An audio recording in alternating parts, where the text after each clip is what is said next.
Pagi itu Denis masih bersama Bu Santi di Hammernya. Tiba-tiba Bu Santi memburu handphonenya yang terletak di meja kecil. Ses, dari Mama. Bu Santi menyimpan telunjuk di depan bitiwirnya. Kemudian membuka percakapan dengan mamanya yang aku tidak tahu. Hanya terdengar Bu Santi berkata saja, "Iya Mama, iya Mama sayang, dia, iya dah." Hanya sebentar Bu Santi berbicara di handphonenya. Dan setelah ditutup, Bu Santi berkata, "Mamaku sedang dalam perjalanan menuju ke sini." Hal, panjang umur beliau ya, ucapku dalam kaget itu. Baru tadi diomongin, sekarang sudah mau ke sini. Terus aku harus bagaimana? Apakah aku harus tampil di sini atau harus pulang aja? Tanyaku. "Sayang, maaf ya, aku bukan musir, tapi sebaiknya kamu pulang dulu. Biar jangan banyak pertanyaan dari mamaku nantinya," ucapnya. "Oke, aku mengerti," jawabku. "Tapi besok sore, sebaiknya kesini lagi, biar bisa kenalan sama mamaku. Mudah-mudahan aja, suasananya sudah menjadi nyaman. Aku memang mau berterus terang sudah punya calon suami, yaitu kamu. Kamu gak keberatan kan kalau kusebutkan sebagai calon suami?" ucapnya. "Iya, silahkan saja. Pokoknya Mami atur aja deh, mana yang terbaik bagi Mami," ucapku. "Nanti kita bicara di phone aja ya. Sekarang aku harus siap-siap dulu menyambut kedatangan Mama yang sudah dekat.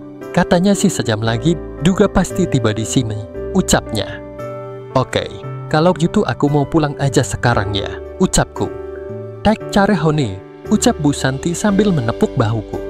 "Ye utuh," sahutku sambil melangkah ke garasi untuk mengeluarkan mobilku. Diiringi lambaian tangan Bu Santi, mobilku kujalankan keluar pekarangan rumah dosenku itu. Setelah menginjak jalan aspal, kubunyikan klakson sebagai tanda pamitan.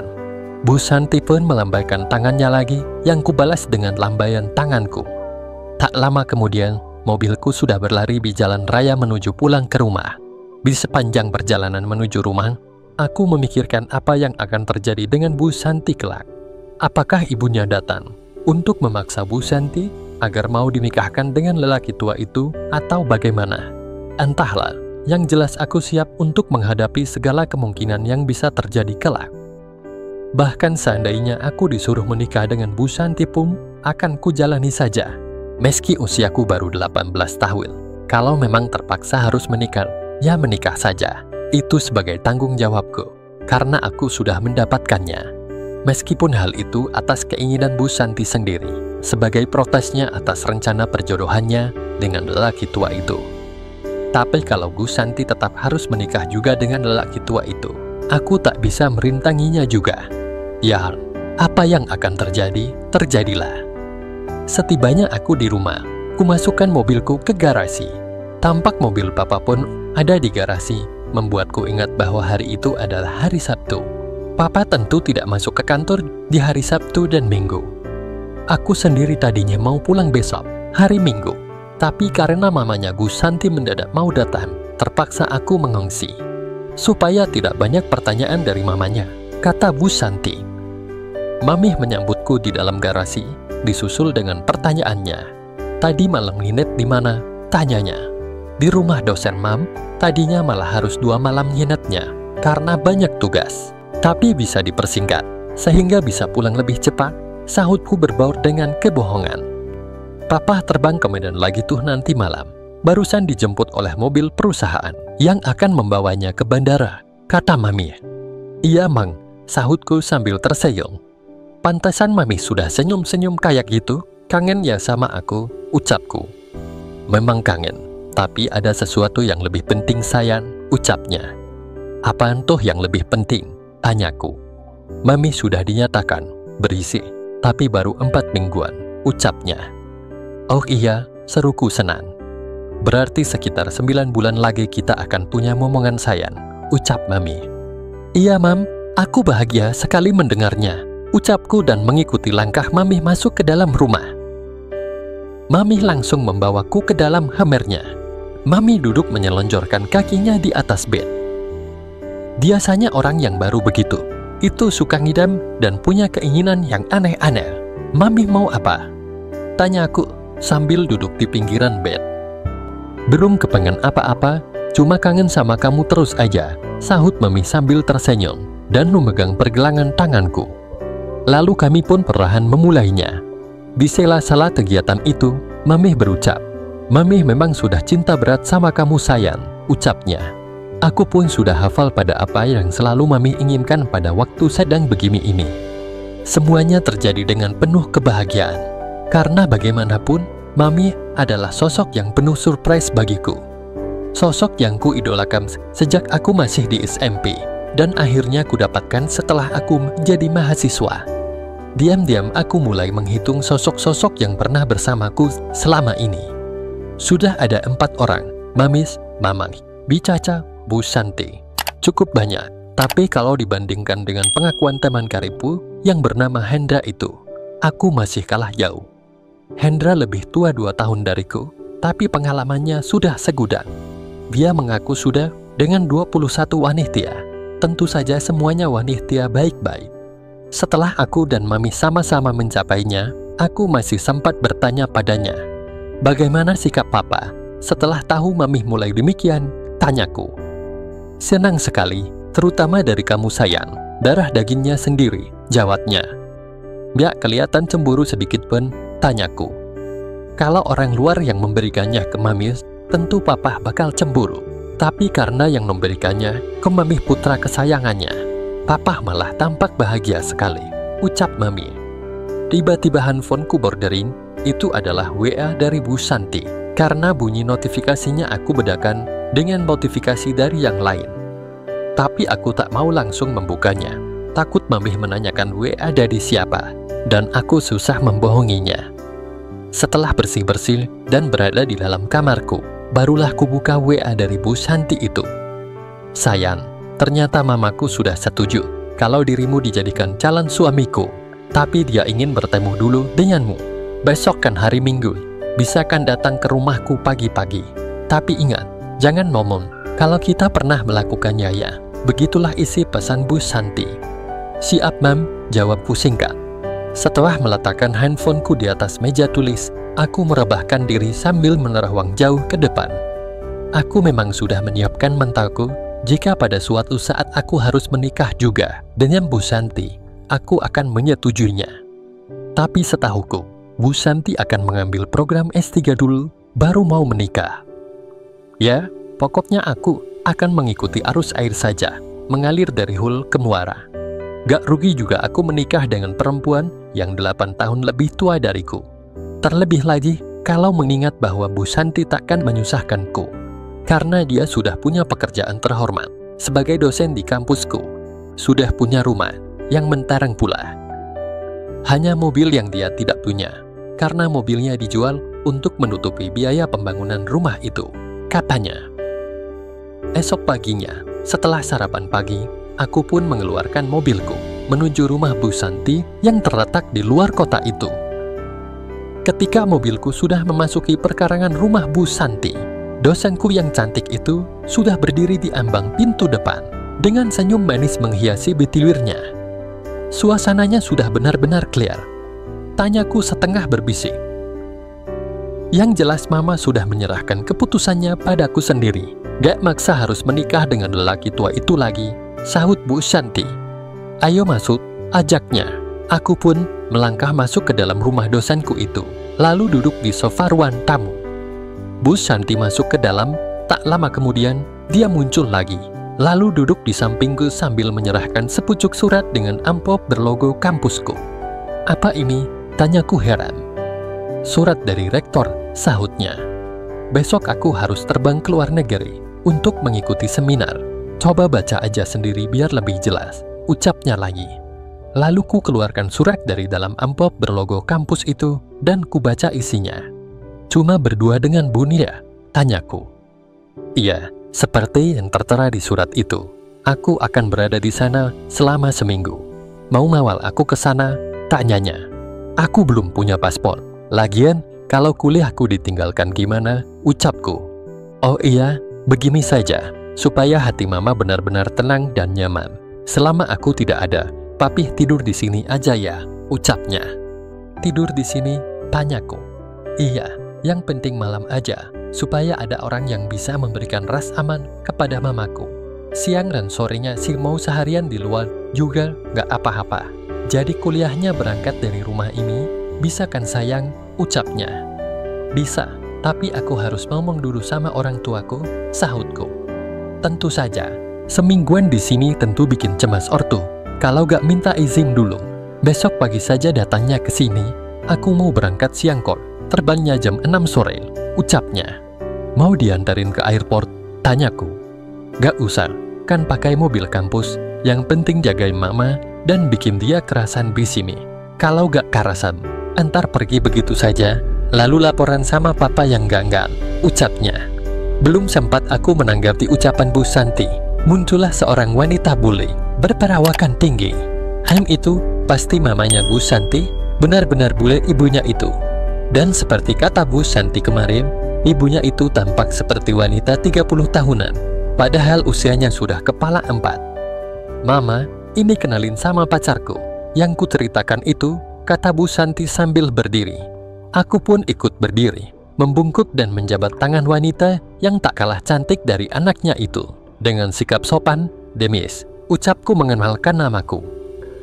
Aleta, mamanya Bu Santi mengenalkan namanya juga dengan senyum manisnya, tapi dengan mata seperti sedang menyelidik. Pacarmu masih sangat muda Sante, ucapnya seraya menoleh ke arah Bu Santi. Yang penting jiwanya sudah tidak kekanakan man, sahut Bu Santi. Tapi dia kan masih kuliah, ucap mamanya. Gak masalah mam, orang sudah punya cucu juga ada yang baru masuk kuliah, sahut Bu Santi. Terus rencana kalian mau menikah kapan? Tanyanya. Kalau Demisi siap menikah kapan aja, masalahnya justru di aku, kata Bu Santi. Aku mau mengambil S3 dulu, setelah dapat S3, aku siap mam, ucapnya lagi. Iya mama sih setuju saja, mudah-mudahan papamu juga bisa menyetujuinya. Terus rencanamu besok mau berangkat jam berapa? Tanya mamanya Bu Santi yang aku belum tahu harus menyebut apa. Nyebut tante atau ibu atau apa? Dari sini berangkatnya siang, terbangnya jam 6:30 malam, sahut Bu Santi. Lalu mama di sini sama siapa selama kamu pergi? Masa cuma sama pembantu? Tanya mamanya. Oh iya, selama aku berada pergi, Demis mau tidur di sini mang, ucap Bu Santi. Betul begitu Demis? Mamanya Bu Santi menoleh padaku. Betul tante, sahutku. Panggil mama aja deh, kamu kan calon menantuku, kata mamanya Bu Santi. Maka untuk selanjutnya, aku akan memanggilnya mama atau lengkapnya Mama Aleta, supaya tidak tertukar dengan mama kandungku.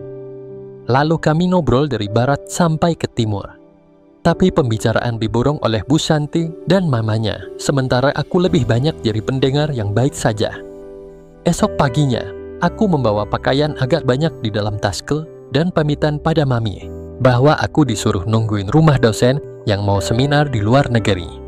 Aku juga bilang bahwa dosen yang satu itu sangat menentukan bagiku di kampus. Karena itu, aku ingin berbaik-baik dengannya. Mami cuma mengangguk-angguk dan mengiyakan tanpa bertanya apakah dosen itu lelaki atau perempuan. Lalu aku pun berangkat ke rumah Bu Santi. Setibanya di rumah Bu Santi, aku ikut membantunya untuk packing barang-barang yang mau dibawa Bu Santi. Dan secara bisik-bisik Bu Santi bilang harus begini, harus begitu dalam menghadapi wanita bule yang ibu kandungnya itu. Kalau dia minta diantar ke mal, antarin aja ya, yes, kata Bu Santi. Iya santai aja mam, kalau minta diantar ke daerah wisata gimana? Tanyaku. Ya kalau papi gak keberatan, silahkan antarin aja, yang penting hatinya merasa nyaman dan kerasan tinggal di sini. Tapi ini tidak berarti kalau aku mendik dan main perintah sama kamu sayang ya, ucapnya. Ya enggak lah, beliau kan calon mertuaku beb, sahutku. Bu Santi tersenyum, lalu berkata, sebenarnya aku ingin melakukannya lagi denganmu, tapi suasana belum mengizinkan. Nanti aja sepulang dari sana, kita habis-habisan ya, ucapnya. Siap pul dosen yang cantik lupawan, sahutku. Bu Santi pun tersenyum manis lagi. Siangnya, sebuah minibus datang menjemput Bu Santi. Aku hanya bisa mengantarkannya ke pintu pagar bersama Mama Aleta, sambil melambaikan tangan. Kebetulan hari itu tidak ada kuliah, sehingga aku bisa berkata kepada Mama Aleta, kalau Mama mau ke Mam atau kemana aja, aku siap mengantarkan Mama lo, ucapku. Mama Aleta malah mengusap-usap rambutku di ruang tamu sambil berkata, kamu baik dan sopan, tampan pula, pantaslah Shanty jatuh cinta padamu. Oh iya, kamu kuliah jam berapa? Ini sudah jam 1 siang loh dan, tanyanya. Kebetulan hari ini gak ada kuliah Mam, besok juga kuliahnya sore, sahutku. Mama sih sudah kangen sama pemandian air panas, kata Mama Aleta sambil menyebutkan nama pemandian air panas itu. Mama mau ke sana? Ayo kuantar sekarang, mumpung gak ada kuliah, ucapku. Beneran nih, gak ngerepotin? Tanyanya. Gak Mam, jangankan ke pemandian air panas, Mama minta diantarkan kemana juga akan kuantarkan, asal besok sore aku masih bisa kuliah, sahutku. Ya sudah, kita ke pemandian air panas aja sekarang, tapi harus bawa handuk dan sabun ya, tanyanya. Iya sebaiknya begitu Mam, jawabku. Beberapa saat kemudian, Mama Aleta sudah duduk di samping kiriku, dalam sedan hitam yang kukemudikan menuju keluar kota. Enaknya sih ke pemandian air panas itu malam-malam, kata Mama Aleta ketika mobilku sudah meluncur menuju ke daerah pemandian air panas itu. Iya Mam, kan pemandian air panas itu buka 24 jam, sahutku. Betul, lain kali kalau mau ke sana lagi, harusnya malam-malam. Oh iya Dennis, hubunganmu sudah sejauh mana dengan Shanty? Tanyanya. Sangat dekat Mam, jawabku. Siapa yang duluan jatuh cinta, kamu apa Shanty? Tanyanya. Aku Mam, sudah berbulan-bulan ku pendam perasaan ini, tapi akhirnya diucapkan juga. Kebetulan dia juga jatuh hati padaku. Jadi begitulah ceritanya, jelasku. Kamu sudah pernah melakukannya sama dia? Tanyanya. Belum Mam, sahutku berbohong seperti yang dianjurkan oleh Bu Shanty. Masa? Tanyanya. Betul Mam, jawabku. Perlu Mama ajari supaya bisa membuat Shanty senang dan bahagia kelak setelah menikah, ucapnya. Harus diajarin gimana Mam? Tanyaku. Ah masa kamu gak ngerti sih? Menurut pandangan kamu, Mama sama Shanty cantikan mana? Tanyanya. Aku bingung menjawabnya. Kok ada ya seorang ibu ingin dibandingkan kecantikannya dengan putrinya? Tapi aku berusaha menjawab sejujur mungkin. Mama sama Shanty sama cantiknya, cuma Mama punya lebih nilai menurutku, ucapku. Apa itu nilai lebihnya? Tanyanya. Mama lebih itu, berat untuk ngomonginnya Ma, jawabku. Alah cuma ditanya segitu aja, perkai berat segala. Mama jadi penasaran nih, apa sih Demis? Tanyanya. Mama lebih menawan hati, jawabku. Oh iya, terima kasih ya, ucap Mama Aleta yang dilanjutkan dengan sebuah kejutan di TV kiriku. Tentu saja itu membuatku terkejut, lalu pikiranku jadi ngelantur kemana-mana. Lebih dari itu, Mama pun menggenggam tangan kiriku sambil berkata, nanti sepulangnya dari pemandian air panas, Mama ajarin kamu ya. Mau ngajarin aku dalam soal apa Mam? Hanya aku ingin mendapat kejelasan. Dalam soal yang satu itu, kamu mau kan diajarin masalah yang satu itu, ucapnya. Teori atau prakteknya Mam? Tanyaku. Dua-duanya Don, jawabnya. Wah, mungkin Mama mau menjebakku. Mama ingin menguji kesetiaanku pada Shanty. Iya kan Mam? Tanyaku. Mama tidak selicik itu Demis. Bahkan kalau kamu diajarin prakteknya nanti, jangan sampai Shanty tahu, ucapnya. Pikiranku semakin tak menentu. Seandainya Mama Aleta punya niat yang sebenarnya padaku, tentu saja aku takkan menolaknya. Apa motivasi Mama sehingga mau mengajariku dalam masalah itu? Tanyaku. Supaya kamu terampil nantinya, dan jujur saja, Mama juga membutuhkannya dari kamu, ucapnya. Jadi nanti kita harus ambil dan berikannya Mam? Tanyaku. Iya, jawabnya singkat. Tak lama kemudian, mobilku sudah kuhentikan di areal parkir pemandian air panas mineral yang terkenal itu. Peralatan mandi Mama Aleta dan peralatan mandiku dikeluarkan, dan ku jinjing menuju loket penjualan tiket. Aku mendahului Mama Aleta untuk membayar tiket masuk, karena jangan sampai beliau yang membayar. Setelah berada di dekat kolam renang air panas, aku bertanya pada Mama Aleta, mau mandi di kolam itu atau di hammer mambiu? Tanyaku. Mama Aleta menjawabnya dengan bisikan, kalau di kolam kan harus pakai biji urenan. Mama get bawa biji urenan, Di Hammer Mambiu aja ya? Mau pakai 2 kamar atau 1 kamar, Map? Tanyaku. 1 saja, ngapain 2-2? Jawabnya. Lalu kupesan dan kubayar 1 Hammer Mambiu. Beberapa saat kemudian aku dan Mama Aleta sudah berada di dalam Hammer Mambiu yang tertutup dan terkunci. Ada bak mambiunya yang hampir menghabiskan lantai Hammer Mambiu ini saking besarnya. Air panas mineralnya sedang dikucurkan dengan derasnya, sehingga uap pun mengepul. Dari permukaan air panas yang berasal dari gunung berapi itu, Mama Aleta seperti tak sabar lagi. Lalu Mama Aleta turun ke bak mambiu yang lebih tepat disebut kolam kecil itu. Padahal airnya baru sebatas lutut. Sementara aku cuma terbengong menyaksikan betapa indahnya apa yang ada di depanku ketika itu. Biasanya perempuan yang sudah berumur kepala 4 suka terlihat buncit. Tapi Mama Aleta tidak kelihatan seperti itu sedikit pun. Akan seperti apakah kejadiannya di tempat itu. Dan selama aku harus menemaninya selama Bu Santi di luar negeri, bersambung lanjut ke episode selanjutnya. Terima kasih, sampai berjumpa.